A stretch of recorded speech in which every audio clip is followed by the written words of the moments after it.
Hello and welcome friends. इस class में हम जानने वाले हैं डिनाइल ऑफ सर्विस अटैक्स के बारे में। जैसा कि आप सभी जानते हैं कि इंटरनेट की दुनिया में सबसे ज़्यादा फेमस अगर कोई अटैक है, यानी कि अब तक के सभी हैकिंग अटैक्स को हम लगाएं तो वो डिनाइल ऑफ सर्विस अटैक्स है।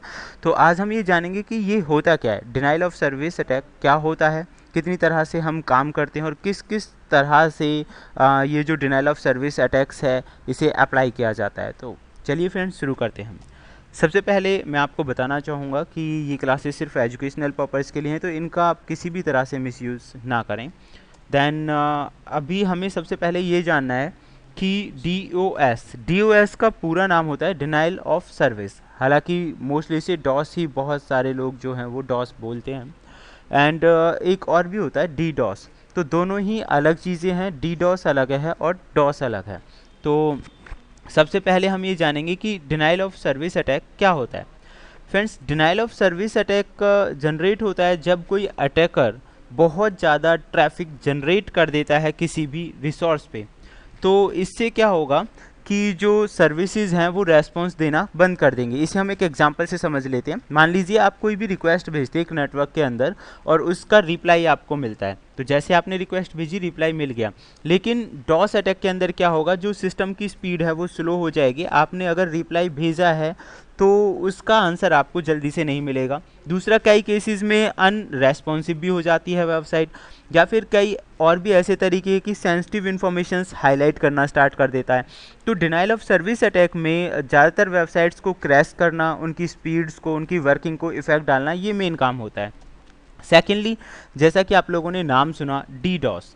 फ्रेंड्स, डी डॉस होता है distributed denial of service attack. ये होता तो सेम ही है, लेकिन एक बहुत बड़े लेवल पे अगर बहुत ज़्यादा कंप्यूटर्स को इफेक्ट डालना हो तो ज़्यादातर जो अटैकर्स हैं या हैकर्स हैं वो डी डॉस अटैक का इस्तेमाल करते हैं। तो डी डॉस में क्या होता है, बहुत सारे जो हैं, मतलब कि बहुत सारे कंप्यूटर्स का इस्तेमाल किया जाता है जिन्हें आप बॉट्स कह सकते हैं, और उनकी मदद से काफ़ी बड़े लेवल पर, यानी कि आप यहाँ पढ़ सकते हैं कि लगभग मिलियंस ऑफ द कंप्यूटर्स को नुकसान पहुँचाया जा सकता है। उनकी जो सर्विसेज हैं वो अनरेस्पॉन्सिव हो जाएंगी, वो रेस्पॉन्स देना बंद कर देंगी। That is called D DoS. तो अब आपने यहाँ पढ़ ही लिया होगा। तो चाहे आप सिंगल डॉस कर रहे हैं या डी डॉस कर रहे हैं, दोनों का काम ही किसी भी जो आपका विक्टिम है या टारगेट है उसकी फंक्शनलिटी को डिसेबल करना होता है। उसके बाद फ्रेंड्स, हम ये एक डायग्राम के आप जरिए आप समझ सकते हैं कि डीडॉस किस तरह से काम कर रहा है। यहाँ पे आप देख सकते हैं कि अलग अलग जो ये जोम्बी कंप्यूटर्स आपको दिखाई दे रहे हैं, these are the zombie computers. तो ये सब कौन है, ये टारगेटेड कंप्यूटर्स हैं और जो आपको मतलब एक बहुत बड़े नेटवर्क को नुकसान पहुंचा सकते हैं। यानी कि बहुत अलग अलग कंप्यूटर्स का यहाँ पे इस्तेमाल किया गया है।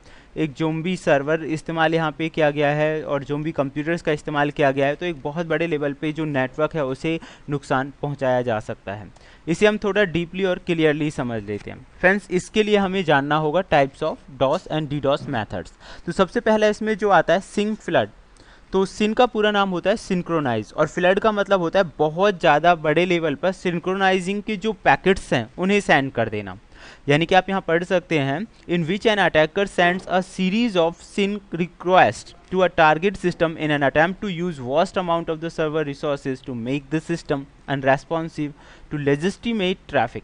यानी कि क्या करेगा, सिस्टम को पूरी तरह से अनरेस्पॉन्सिव बनाने के लिए जो अटैकर है बहुत ज़्यादा अमाउंट में सिंक्रोनाइज के जो पैकेट्स हैं वो सेंड कर देगा। इससे जो सिस्टम है उसके पास सिंक्रोनाइज की जो रिक्वेस्ट है वो आती हुई चली जाएंगी और सिस्टम जो है वो अनरेस्पॉन्सिव हो जाएगा, रेस्पॉन्स देना बंद कर देगा। इसे हम थोड़ा और डीपली समझ लेते हैं कि ये वास्तव में काम कैसे कर रहा है।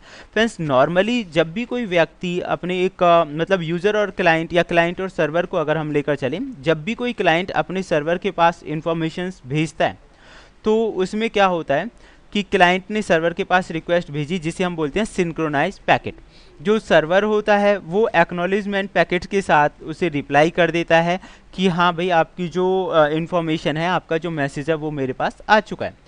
उसके बाद फ्रेंड्स, जो क्लाइंट होता है उसके यहाँ से एक दूसरी रिक्वेस्ट जनरेट होकर जाती है जो उसे बोलता है कि हाँ एवरीथिंग इज़ ओके, और इसी प्रोसेस को 3-वे हैंडशेक के नाम से जाना जाता है। यानी कि सबसे पहले क्लाइंट ने रिक्वेस्ट भेजी, सर्वर ने उसे एक्सेप्ट किया, एक्सेप्ट करने के बाद सिंक और यानी सिंक्रोनाइज और एक्नॉलेजमेंट भेजा कि हाँ आपका जो इन्फॉर्मेशन है वो आ चुकी है। उसके बाद क्लाइंट की तरफ से एक्नॉलेजमेंट पैकेट जाता है और इस तरह से जो कनेक्शन है वो बन जाता है, कनेक्शन इस्टेब्लिश हो जाता है और उसके बाद डेटा शेयरिंग स्टार्ट हो जाता है एक जगह से दूसरी जगह।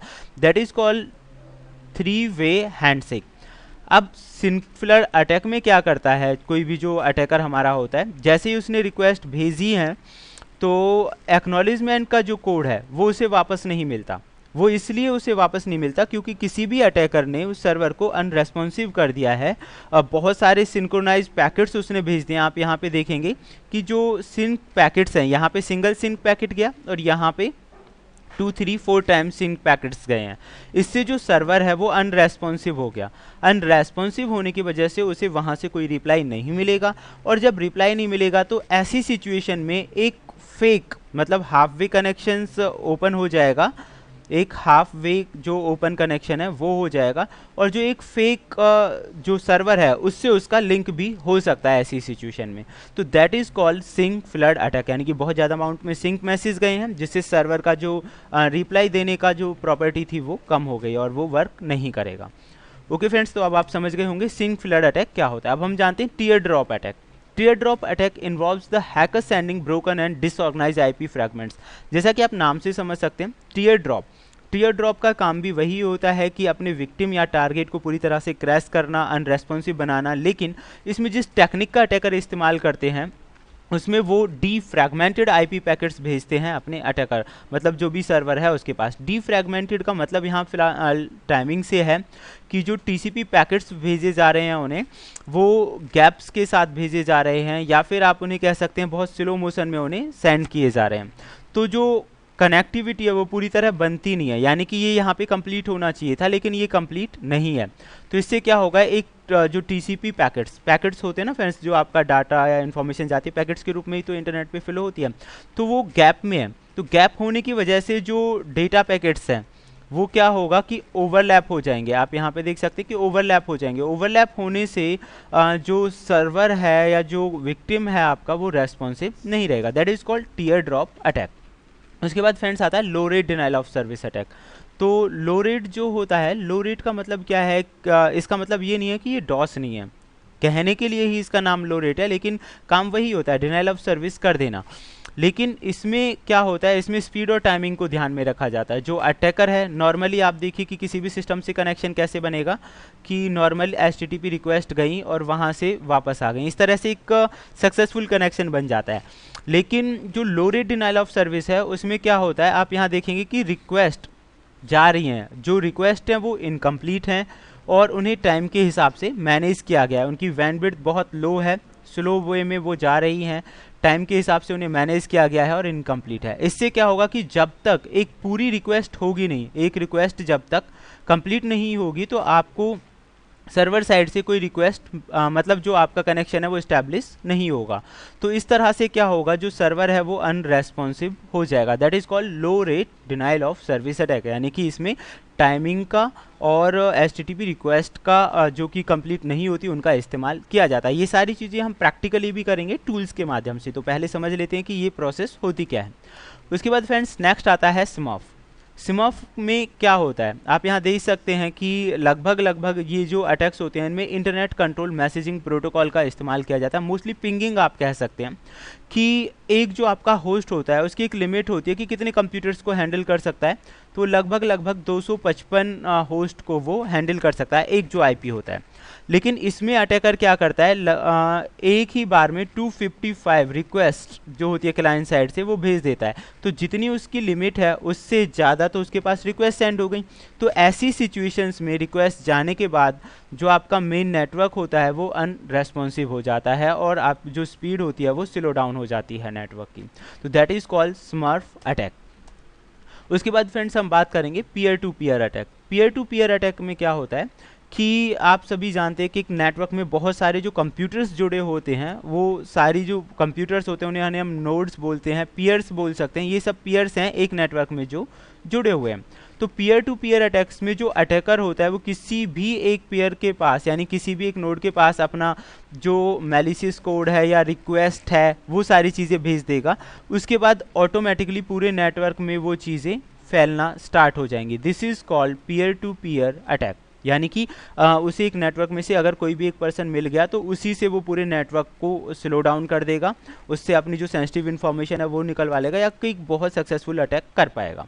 तो होप सो फ्रेंड्स ये आप समझ चुके होंगे कि डॉस क्या है, डीडॉस क्या है, कितनी तरह से किया जाता है और इसके लिए कौन कौन सी टेक्निक्स का इस्तेमाल होता है। नेक्स्ट वीडियो में हम प्रैक्टिकली इन टॉपिक्स के बारे में जानने वाले हैं कि कैसे ये चीज़ें काम करती हैं। Okay friends, thank you, good bye.